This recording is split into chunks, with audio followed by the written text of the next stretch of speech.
Les personnages du Seigneur des Anneaux sont bien définis par leurs traits et leurs caractéristiques, et ces détails sur Gollum sont particulièrement intéressants. Allons, c'est l'heure de l'histoire, mon poulet au miel. On ouvre les petits volets. Cœur vaillant, œil sur la balle, on ne peut pas perdre. Chaque race possède sa propre culture, et au sein de celle-ci, les personnages principaux ont la possibilité d'exprimer leur individualité, tant dans les livres que dans les films. Gollum est l'un des rôles clés dont tout le monde se souvient, en grande partie parce qu'il ne ressemble à rien, ni à personne dans le récit. Il a joué un rôle essentiel dans la direction de l'histoire, car sans la paire de l'anneau unique, celui-ci n'aurait pas abouti dans la comté. Bien que sa vie ait débuté chez les Hobbits Forto, des changements radicaux se sont produits, le transformant en une créature étrange, unique en son genre. Comme toujours, les aspects les plus étranges des personnages de Tolkien les rendent incroyablement fascinants, et Gollum ne fait pas exception. Les cousins Sméagol et Déagol étaient partis pêcher lorsqu'ils découvrirent l'anneau unique et furent immédiatement attirés par le bijou en or. Déagol fut le premier à le manipuler après avoir été attiré dans l'eau par un poisson accroché à sa canne. Il le ramena avec lui et, comme le montre le retour du roi, Sméagol le voulut aussitôt pour lui. Déagol refusait d'abandonner, alors ils se sont battus jusqu'à ce que Sméagol tue son cousin. Si l'anneau unique avait agi si rapidement sur Sméagol, c'était parce qu'il était déjà un être imparfait. Les puissances obscures avaient pu exploiter son côté détestable, l'attirant ainsi vers l'anneau. Sméagol cacha le corps de Déagol afin que personne ne puisse jamais le retrouver. De retour à sa vie de Sméagol, l'ancien Hobbit Forto dut trouver refuge ailleurs lorsque sa famille ne voulut plus de lui. Une fois l'anneau unique en sa possession, il l'utilisa pour s'opposer à sa communauté, trouvant un avantage à son invisibilité. Il espionnait souvent ses voisins, les volait et même les harcelait. Finalement, au bout d'un moment, la goutte a fait déborder le vase et Sméagol fut exilé par sa grand-mère, matriarche de sa famille. Il trouva bientôt refuge dans les monts brumeux, habitant l'obscurité des grottes. Alors qu'il errait seul avec son précieux, il continua de bénéficier de son invisibilité, facilitant grandement la pêche. Après avoir tué Déagol pour l'anneau unique, Gollum le garda pour lui pendant des siècles. Si les fans des films savent qu'il appelait l'anneau mon précieux, il le considérait aussi comme son cadeau d'anniversaire, une sorte de justification pour ce qui était arrivé à Déagol. Alors qu'il rôdait dans les monts brumeux, Gollum était obsédé par son existence. Gollum posséda l'anneau pendant environ 500 ans avant de le perdre lors d'une altercation avec un gobelin. De plus, l'anneau lui-même cherchait à se libérer de Gollum pour retourner auprès de Sauron. Une fois Bilbon devenu le porteur de l'anneau, Gollum s'engagea dans une nouvelle voie sombre, le poursuivant dans l'espoir de le conserver à nouveau.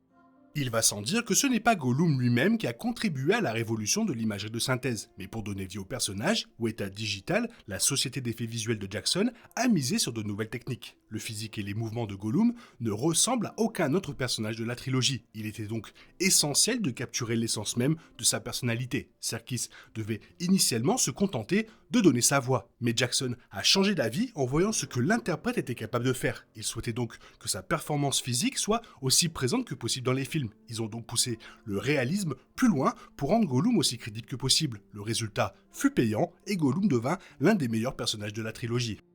Andy Serkis a réussi à incarner Gollum comme si la créature était tout droit sortie des pages de Tolkien. Le public a pu y percevoir chaque once d'émotion, qu'il s'agisse d'envie, de peur ou de colère. Qui aurait cru qu'un des Beatles aurait pu interpréter le personnage à sa manière ? Alors, évidemment, ce n'était pas pour l'adaptation de Peter Jackson, mais le groupe était sur le point de jouer dans une version qui les impliquerait tous. Ils ont joué leur propre rôle dans Help et A Hard Day's Night, se sentant prêts à passer à autre chose. Selon Variety, John Lennon était enthousiaste à l'idée d'incarner Gollum, tandis que les autres étaient pressentis pour des rôles comme Frodon. Stanley Kubrick a décliné l'offre de réaliser le film, et le projet n'a jamais vu le jour. Et dire qu'on a failli avoir un film, Le Seigneur des Anneaux, de Kubrick avec les Beatles. Tout simplement incroyable.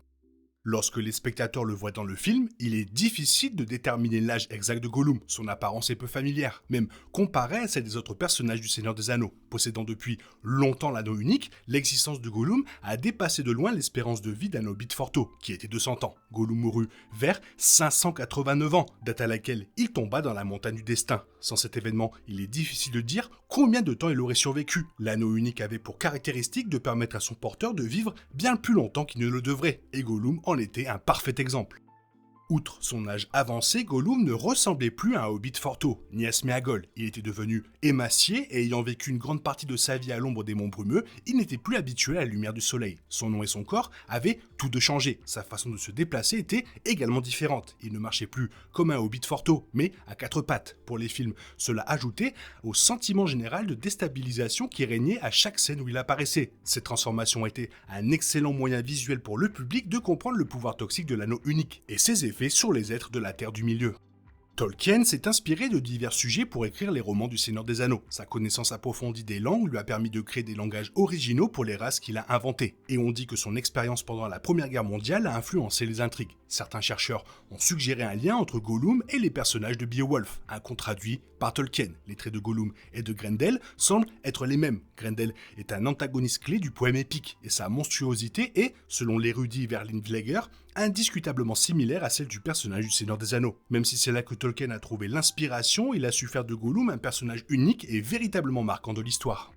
Compte tenu de la nature de Gollum, les énigmes sont peut-être la dernière chose qu'on s'attendrait à ce qu'il apprécie. Et pourtant, comme le prouve le Hobbit, il était captivé par les énigmes orales. Lorsqu'il se retrouva face à Bilbon, ils devinrent une porte de sortie pour le Hobbit. Ils conclurent un accord, si Gollum ne parvenait pas à résoudre l'énigme de Bilbon, il lui montrerait la sortie. Pour les films, observer la réaction de Gollum, ainsi que son intelligence, était à la fois divertissant et intéressant. L'espace d'un instant, il semble presque humain, perdu dans ses pensées. Même si une menace planait sur Bilbon, qui pourrait entraîner sa disparition, la scène donnait presque à Gollum un côté joueur qui contrastait avec une grande partie de sa personnalité.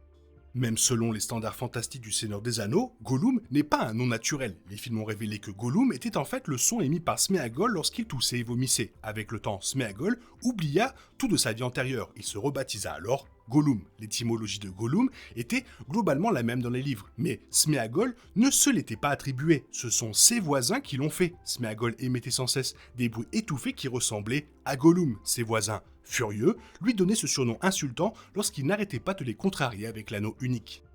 On ne pense peut-être pas à une citation de Gollum, mais les sons gutturaux qui lui ont donné un nouveau nom sont maintenant un élément bien connu de son personnage. Serkis a non seulement réussi à incarner la créature avec des mouvements et des expressions faciales distinctifs, mais il a également découvert la sonorité du personnage grâce à son chat, Diz. Alors que Diz crachait une boule de poil, Serkis a compris que c'était le son approprié. Serkis a donc imité ce bruit misérable pour donner à son personnage des tons durs. Serkis a su trouver une tessiture vocale capable de traduire l'état de Gollum. Les cris perçants de Barad-dûr, jusqu'à ses voix lentes et graves, étaient tout cela pour traduire ce qu'il ressentait à ce moment précis. La voix de Gollum était tout aussi importante que tout autre aspect de son interprétation.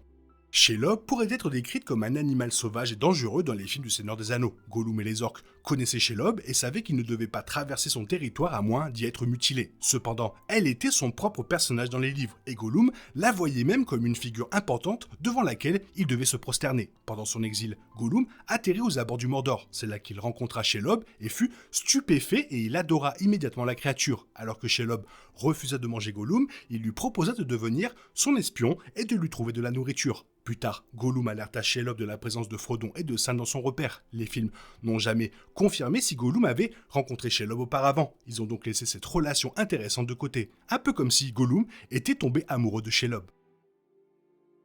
Toujours intéressant de parler de Gollum, toi quel détail tu trouves le plus intéressant? Fais-le moi savoir dans la zone commentaire, sinon comme d'habitude, bisous bisous, bye bye. Il est impossible de compter sur les autres de nos jours, on est obligé de tout faire soi-même. Je me trompe? Rien de grave, j'avais tout prévu. Où va le monde, je vous le demande.